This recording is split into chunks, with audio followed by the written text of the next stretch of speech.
سیدنا علی کو دوسری شادی کی اجازت کیوں نہ ملی؟ نبی صلی اللہ علیہ وسلم نے حضرت فاطمہ کے شوہر حضرت علی کو دوسرا نکاح کرنے سے روکا تھا، جبکہ اسلام میں 4 شادیوں کی تو اجازت ہے۔ اصل بات یہ تھی کہ ابو جہل کی بیٹی رسول اللہ کے دشمن کی بیٹی تھی اور بہت بڑا فساد پیدا ہو سکتا تھا، ورنہ حضرت علی نے اس کے بعد بہت شادیاں کی ہیں حضرت فاطمہ کے وصال کے بعد۔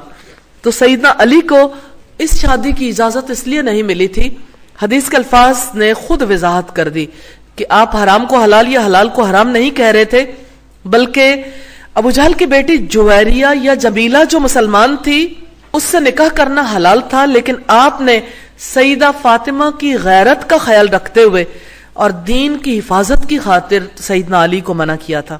علی بن حسین رضی اللہ تعالیٰ عنہ سے روایت ہے، مسور بن مخرمہ بیان کرتے ہیں، جب لوگ حضرت حسین بن علی کی شہادت کے بعد یزید بن معاویہ کے پاس سے واپس مدینہ منورہ پہنچے تو میں علی بن حسین کو ملا اور کہا آپ کو میری ضرورت ہے؟ اگر ہے تو حکم دیں۔ انہوں نے کہا نہیں۔ میں نے کہا کہ آپ مجھے رسول اللہ کی تلوار دے دیں گے، کیونکہ مجھے خدشہ ہے کہ کہیں لوگ تجھ سے چھین نہ لیں، اور اللہ کی قسم اگر آپ نے مجھے دے دی تو کوئی فرد اس وقت تک اس تک رسائی حاصل نہیں کر سکے گا جب تک مجھے قتل نہ کر دے۔ حضرت علی بن ابی طالب نے حضرت فاطمہ کے ہوتے ہوئے ابو جہل کی بیٹی کو پیغام نکاح بھیجا۔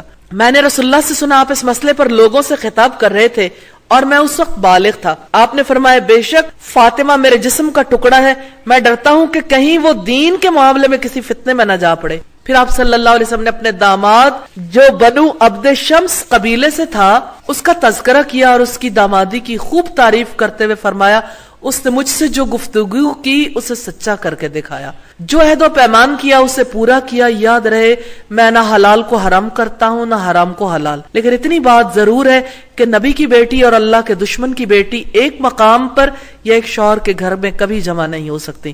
آپ نے جس داماد کی تعریف کی وہ سیدہ زینب بنت رسول کے شوہر سیدنا ابو العاص بن ربیع تھے۔ آپ صلی اللہ علیہ وسلم نے بعثت سے پہلے اپنی بیٹی کی شادی کر دی تھی۔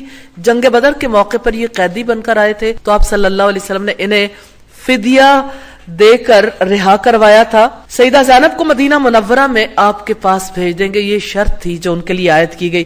انہوں نے وعدہ پورا کیا۔ پھر ایک موقع پر ان کو قید کر لیا گیا، لیکن سیدہ زینب نے ان کو پناہ دی۔ اس وقت یہ مسلمان ہو گئے تھے اور آپ صلی اللہ علیہ وسلم نے اپنی بیٹی ان کو واپس کر دی تھی، الحمدللہ۔ تو نبی صلی اللہ علیہ وسلم کے بارے میں یہ بھی پتہ چلا کہ حق پرست تھے۔ حضرت علی کو حق پر روکا تھا کہ فاطمہ پر ابو جہل کی بیٹی کو نہ لے کر آؤ۔